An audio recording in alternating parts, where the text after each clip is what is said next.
Welcome to the Salt Strong Podcast, disrupting fishing entertainment as you know it. Prepare to laugh. Prepare to get to know fishing legends in a whole new and unfiltered way. And on occasion, you might even learn a thing or two about fishing. Here's your host, Joe Simons. Like diamonds. This Harvard study is mind-blowing. Hey guys, Joe Simons, like diamonds, back again with Salt Strong Unchurched. I'm reading a new book. I know, shocker. I like to read books. And this one's called The Expectation Effect. The Expectation Effect. How your mindset can change your entire world. Really fascinating book. And it's just chock full of stories. This guy, David Robson, has been studying the mind and really going deep in all of the studies around the world that have been out there around mindset and even getting into like placebo effect and really just what our minds can do. And I'm going to share a couple of them. This Harvard one, the first one is really, really wild. And so this is a documented Harvard study. And it was all about mindset and basically seeing if they could get people and tell them a story about something they're doing to see how it's going to change their bodies, like their actual health. And this one was with maids, so like meaning cleaning ladies in a hotel. They got 84 of them and split them into two groups. And these were maids who were working there full time. They didn't have time to exercise, do anything normal. And they told them they weren't supposed to do anything normal. They knew they were in some sort of study, but they didn't know they didn't have any idea what was going on. So they couldn't change anything about their life. And with half of these 84 maids, they told them that each task they did, they went through like cleaning toilets and even mopping the floor and using the vacuum cleaner, and explained how many calories those tasks burned, each one. So, oh gosh, did you know that every time you do the mop, or every time that you're sweeping this floor out here, you're burning 32 calories, or every single time that you're having to make a bed, you burn 7 calories. And so the whole thing became about calories. So they changed nothing about how they did it. They changed nothing about their day-to-day life or exercise or anything else. And then they went back after 1 month. So once again, half the group, they just said, keep doing your thing. The other half, they just explained to them every step of what they do, they're burning calories, even though nothing changed, right? They just happened to educate them is all they did. So 1 month later, Langer, who is the person who did this study at Harvard, they returned to take physical measurements and to do all the blood work of these 84 ladies. And so they did the weight, waist to hip ratio, blood pressure, all of that. And all of the maids who were just told that they were burning calories in 1 month, in just 30 days, had a decrease in their blood pressure, their weight, and their waist to hip ratio. It was a 10% drop in their blood pressure. Like every single one of them got healthy, even though this is something they've been doing for years, mind you. Nothing changed except their mindset about what they were doing. It's mind-blowing. And of course, this book goes into explain all the different types of stories. I mean, there was one in the military. This is back in wartime, and they only had so much morphine; they couldn't give it to everyone. So these are soldiers coming off the battlefield, mind you, who might be missing an arm. Like I'm talking like shrapnel. Like this isn't just like, oh, I have a headache. These are people who are getting close to dying. And the doctor did this study while he was out there, just kind of almost by accident. He was just documenting the whole thing as he got back to his quarters every day. But he ran out of morphine. And so half these people, he was essentially lying to them and saying, hey, this is going to make, he would basically say, this is going to make you feel better. And all it was just a sugar tablet. And he was, saying it was a morphine pill. And these people started feeling better. Now, the other side of the story is, they felt better just because they were finally off the battlefield.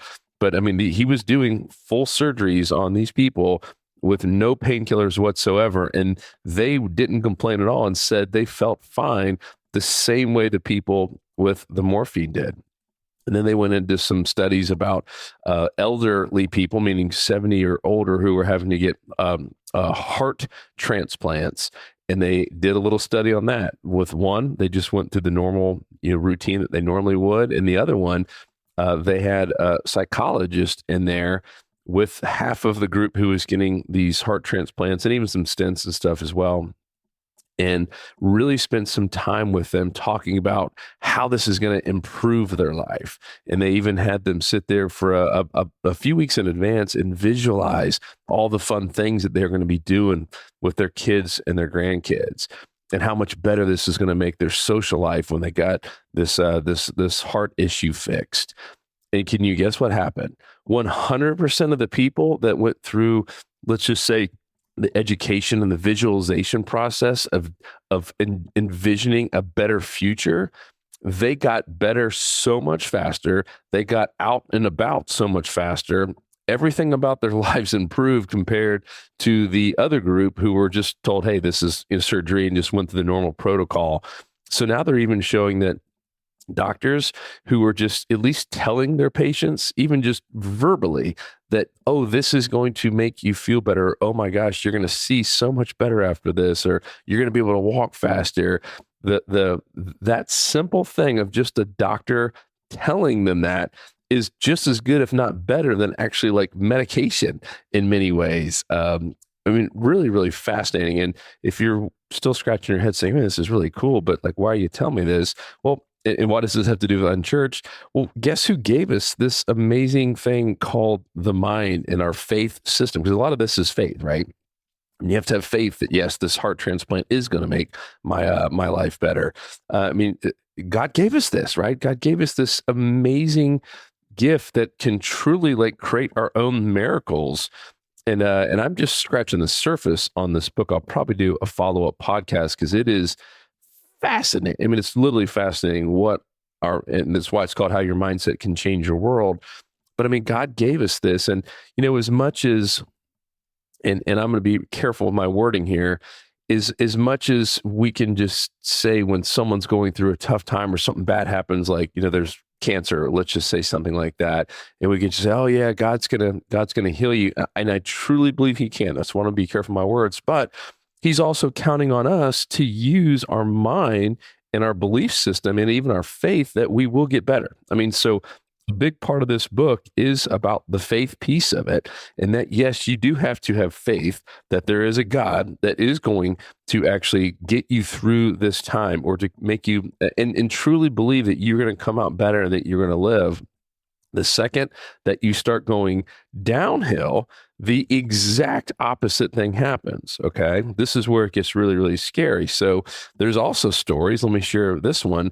It was a young girl who had nothing wrong with her eyesight whatsoever. And all of a sudden just started complaining that she couldn't see, that she was just like, it was just getting tougher and tougher to like literally have any vision, and started legally going blind. So she could even barely see, couldn't drive anymore. This is a 20-something-year-old girl. And this is all, once again, another documented real story. And so in her 20s, now can't drive, lost her job. And obviously, she and her family, everyone's obviously very, very concerned. But the wildest thing is she went to every ophthalmologist around thinking they were crazy because they couldn't find anything wrong with her. They're like, there's nothing that we're seeing that says you should be blind right now. So obviously everyone's scratching their head, and over time she goes completely blind. I'm talking like cannot see, everything is dark. This is mind-boggling, right? And every ophthalmologist said there is literally nothing wrong with you. So obviously they're up to try anything. And there was a doctor who basically really just started going back, like, all right, tell me what happened. Was there anything that happened with you seeing, or was there a traumatic event? They were just there. There was like, there had to be something.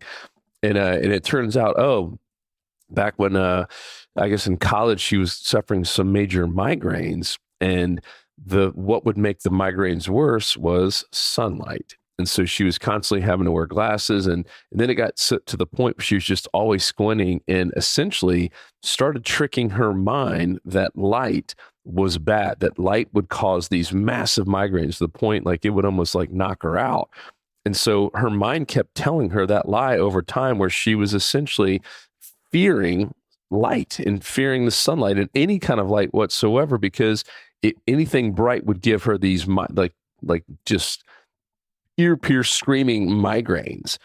And so this is wild, right? You probably already know where I'm going with this. So over time, her brain starts tricking her body to believe that this light is now a bad thing. So let's just kind of get away from this and eventually just trick our eyes into believing that we can't even see it whatsoever. So she literally and it's one of the only documented stories of someone tricking their own mind into being completely blind, not like having a tough time seeing, going completely legally 100% blind, all from a mind trick, essentially. And this doctor ended up kind of coaching her out of it and slowly getting her eyesight back. I mean, they basically had to reverse that effect of her believing that she'd be able to see and that this wasn't a bad thing and that light was good. I mean, it had to basically take all these little baby steps, and even did something in her mind where it would, I don't even remember what it was, but it was hit some endorphins like every time there was light, so it would start tricking your mind that light was good. I mean, it was wild how they set this whole thing up. And it took like 8 months or so, but she completely fine, like perfect vision after going completely blind for quite some amount of time, got her life back, got her job back, all that stuff. And that's wild. So I tell you all this because this whole expectation effect, like us with our minds and the power of our minds, can do some amazing things. I mean, literally can be part of miracles that God is a part of. At the same point, God is trusting us to use it for good and not use it for things like that. I mean, as I'm reading this book, I'm thinking about all my anxiety attacks. And if you suffer from anxiety, that's what we're doing. It's our mind tricking us that there's something there that is going to hurt us or harm us or come after us, even though we're all smart enough to know that it's not. Our mind believes it is because we've let it just trick ourselves into believing that something bad is going to happen.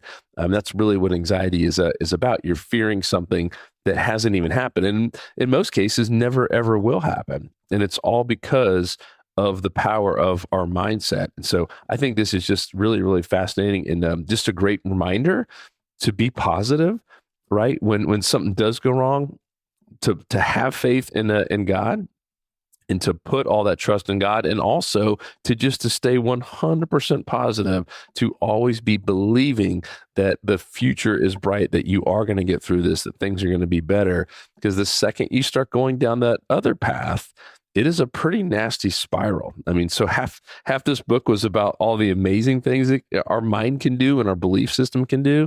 The other half is that we could trick it to going the wrong way. And there is, like I said, it's a wild book. If you love reading, called The Expectation Effect, how your mindset can change your world. Really, really fascinating. So you got the 30,000 foot view of it. Hope you enjoyed it. Stay positive. Share this with a loved one. Anytime you have a loved one who's going through a tough time, what you don't want them to do is to get in that negative spiral effect of just thinking, oh, my life's over, it's never going to get better. No, you have to break out of that. And the second you do, like, now all of a sudden you have that hope. And that's what God wants us to do, right? God, clearly this book even talks about is like God gave us this essentially just most powerful machine ever in our mind and our just whole faith and belief system. And once we start believing something, it's amazing, almost like the momentum that shifts in our body and even in our world around us. And the opposite is true when we start believing things are going to go bad, or man, nothing ever good happens my way, or I'm always going to be fat. I mean, there's even stories of people tricking themselves that have, for their whole life, have just said, oh yeah, I got bad metabolism. So anything I eat, I just get fat. I mean, maybe you've heard that. Maybe you said that about yourself. And they've tricked people into doing the opposite of just saying, man, I got the best, even these are way overweight people, just tricking them to say, oh yeah, I got the best metabolism ever. Everything I eat, I just burn off. And even that mindset shift of saying that over and over again helped them lose weight, even though they changed nothing else about their diet. It's like I said, it's mind-blowing stuff. I mean, even the whole MAID thing, right? I mean, the fact that in just 30 days, their blood pressure dropped 10%. They all lost weight. Every one of them lost weight in 30 days from doing the same thing, just believing that they were burning more calories, or even just thinking they were burning calories. I mean, it's just absolutely fascinating what our minds and our brains can do. So Hope you guys like this one. Stay positive. Use that in mind for good. Put your faith in God. And if you have any questions or any thoughts or if you have any crazy stories on this, I'd love to hear them. Joe@saltstrong.com. Talk to you on the next episode. 'Cause fishing, it's in my soul.